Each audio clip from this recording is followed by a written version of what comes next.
तो हेलो दोस्तों, आज हम चैप्टर पढ़ने वाले ग्लिम्पसेस ऑफ इंडिया, भारत की झलक। आज हम 3 झलक पढ़ने वाले भारत के 3 नज़ारों के बारे में। पहला पार्ट है जिसका नाम है बेकर फ्रॉम गोवा। इसे लिखने का कष्ट किया है लूसियो रॉड्रिगस ने।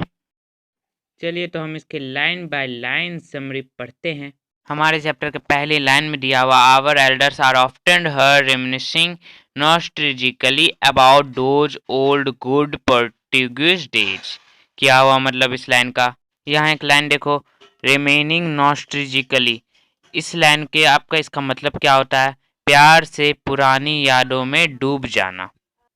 याद रखो, ये जो ऑथर कहानी लिखे हैं वो जब बच्चे थे तब ये लिखे हैं। जब ये बच्चे थे तब ये उनका अपने बुजुर्ग को सुनते थे एक बात करते हुए, पुराने जमाने के बारे में, जब गोवा में पोर्टुगीज लोग राज करते थे। तो इंडिया में तो ब्रिटिश लोग राज करते, तो ऐसा नहीं था कि इंडिया में जो ब्रिटिश लोग राज करते थे वो चले गए तो उनका ट्रेडिशन भी चले गया। तो वो उनके पास चाय पीने का फेमस था। अब सबसे ज्यादा हमारे देश में चाय पीने के लिए फेमस है। पर गोवा में पोर्टुगीज लोग छोड़ के तो चले गए, पर ऐसा नहीं है कि वहाँ कुछ छोड़ के नहीं गए, वो ब्रेड को वहाँ छोड़ के गए। अब गोवा में ब्रेड खाया जाता है। तो अब जैसे कि वहाँ अभी है इसका ददक, तो देखते हैं ये लाइन में एनसीईआरटी के ये लिखा हुआ है। यहाँ इस लाइन में लिखा हुआ है, the fire in the furnaces has not yet been exhausted. यहाँ लिखा हुआ है द फर्नेसेस, जो वहाँ फर्नेस था अभी तक वहाँ काम चल रहा है, अभी तक वहाँ काम रुका नहीं है, अभी तक वहाँ आग जल रही है, अभी तक वहाँ पक रहा है। बेकर्स अपने ट्रेडिशनल बैम्बू के साथ आज भी वहाँ देखा जा रहा है। ये क्या है? यहाँ ट्रेडिशनल बैम्बू का है।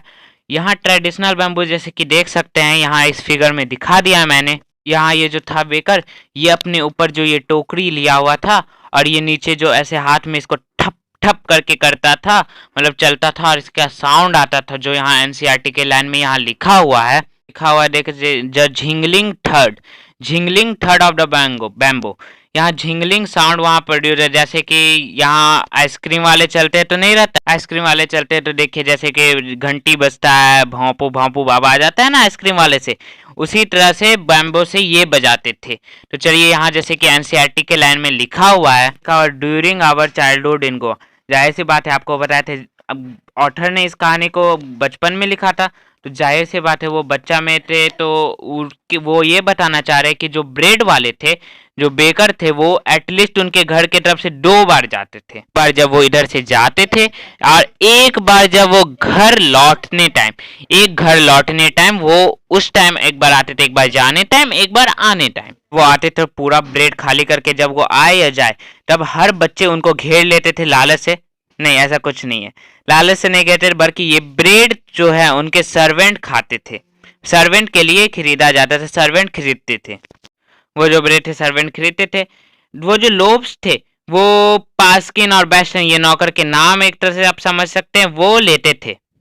वो उसलिए नहीं आते, वो उनके पास इसलिए आते थे, घेरते थे, क्योंकि उनको चूज करना रहता। आपको आप भी कोई चीज देखते हो, आपको एक्साइटेड नहीं लगता, इसलिए उन्हें भी एक्साइटेड लगता है और वो घेर के चूज करते थे, मैं ये ब्रेड लूंगा, मैं ये ब्रेड लूंगा, मेरा ये है, मेरा ये है। इस तरह से वो चूज करते थे। और उस टाइम जो वो लाता था, वो 2 तरह के ब्रेड लाता था, एक बच्चे के लिए, एक बड़े के लिए। बड़े के लिए जो वो लाता था वो लोब्स रहता था, और बच्चे के लिए जो लाता था वो बैंगल्स रहते थे। बैंगल्स किस तरह से दिखते हैं?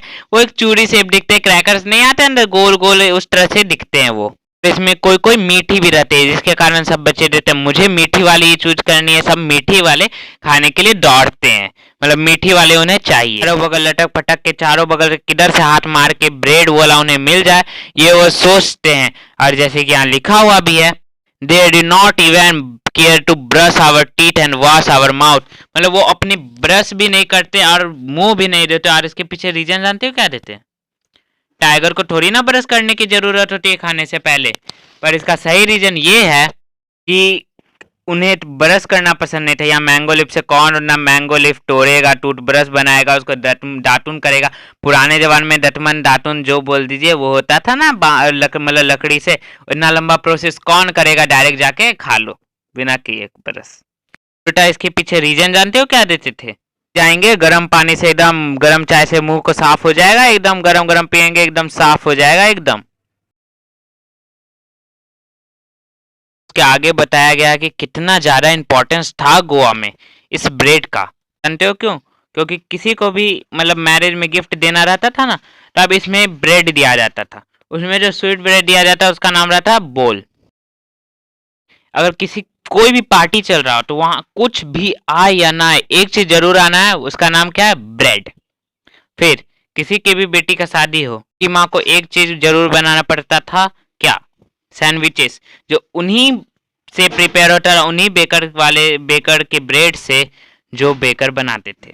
तो समझ रहे हो बेकर कितने इंपॉर्टेंट से, कोई भी फंक्शन में बेकर का मतलब कितना ज्यादा महत्व है। क्रिसमस भी है तो एक चीज जरूर सब अपने दोस्तों को गिफ्ट करते थे, उसका नाम क्या था? केक्स या बॉलिनहास। तो क्रिसमस में सोच रहे हो, फेस्टिवल में भी वो कितने ज्यादा इनिशियल थे, कितने ज्यादा ही महत्व था उनका। लिहाज में मत दिमाग लगाओ, ये ऐसा एक प्रोडक्ट था जो बेकर बनाते थे वहां। और एक चीज यूनिक था जो यहाँ बेकर के बारे में दिया वो वहां एक कपड़े पहनते थे। वो क्या पहनते मालूम है आपको? उसका वो कपड़े का नाम था कबाई। कबाई कैसा था देखिए, कबाई एक सिंगल पीस लॉन्ग फ्रॉक जैसा था, जैसे कि यहाँ ग्रीन कलर का पहना हुआ है, लॉन्ग फ्रॉक जैसा था जो डाउन द नीज था, पर शॉर्टर देन फुल लेंथ। मतलब भैया घुटना से तो नीचे है पर पैर तक नहीं पहुंच रहा, पैर के ऊपर ही रह रहा है। मतलब क्या कहते हैं, ट्राउजर से छोटा, जीन्स मतलब हाफ पैंट से बड़ा, ऐसा कुछ था उनके। वो वैसा पहनते थे, एक कपड़ा वैसा ही था। और उनका कुछ यूनिक था ड्रेस, इसलिए वहां लिखा गया है पैसिलियर ड्रेस। मतलब क्या?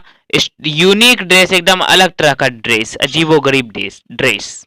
अगर आज भी कोई निकल जाए ना वहां, अगर ये ड्रेस पहन के, उसे बोला जाएगा ए पादर। मैंने बताया था पादर कहते हैं, मतलब कि उनके ड्रेस का जो उनका जो नाम है उसमें पादर रहता है। फिर इसके बाद जो आता है, क्या आता है? इसके बाद आता है कि वहां जो बेकर थे ना, वो अपना हिसाब किताब कहाँ करते थे? आप सोचिए, वो हिसाब किताब कहाँ करते थे? वो अपना मंथली रिकॉर्ड जो थे वो ऐसा जगह रखते हैं जहां के आप सोच भी नहीं सकते। वो दीवार पे लिखते थे पेंसिल से, दीवार पे सारा का सारा कैलकुलेशन करते थे सब लोग दीवार पे, उस पुराने दिन में। जो था बेकिंग बहुत ही ज्यादा प्रॉफिटेबल बिजनेस था। मतलब क्या कहते हैं, प्रॉफिट उसमें बहुत था। ऐसा कैसे आप कह सकते हैं भैया कि मतलब कैसे वो प्रॉफिट था उनके, उन्हें कैसे पता चला कि वो प्रॉफिट उससे कमाते थे? क्योंकि यहाँ जैसे कि दिया हुआ है, उनके फैमिली कभी भूखे नहीं मरते थे। भूखे तो छोड़ो, उनके फैमिली में सारे के सारे बहुत मोटे ताजे एकदम हड्डे कड्डे रहते थे। हाँ, उन्हें लिखा गया प्लम्प, प्लम्प लिखा हुआ है देखिए। Jackfruit physical appearance are easily compare to a baker. अगर वो जैक फ्रूट मतलब कटहल की तरह जो है वो अगर मोटा रहे तो उन्हें मतलब इजिली सब समझ जाते थे कि वो बेकर है, बेकर के परिवार का है। अगर आज भी कोई भी आदमी जैसे या फिजिकल अपीयरेंस अगर वो ज्यादा मोटा है तो उसे बेकर से कंपेयर बहुत लोग कर देते हैं। फादर। हाँ, चलिए अब हम अपने वीडियो का हमारा लाइन बाय लाइन समरी खत्म हो चुका था। चलिए अब आगे बढ़ते हैं। चलिए अगले वीडियो में हम इसके क्वेश्चन देखेंगे। तो चलिए अभी के लिए टाटा बाय बाय।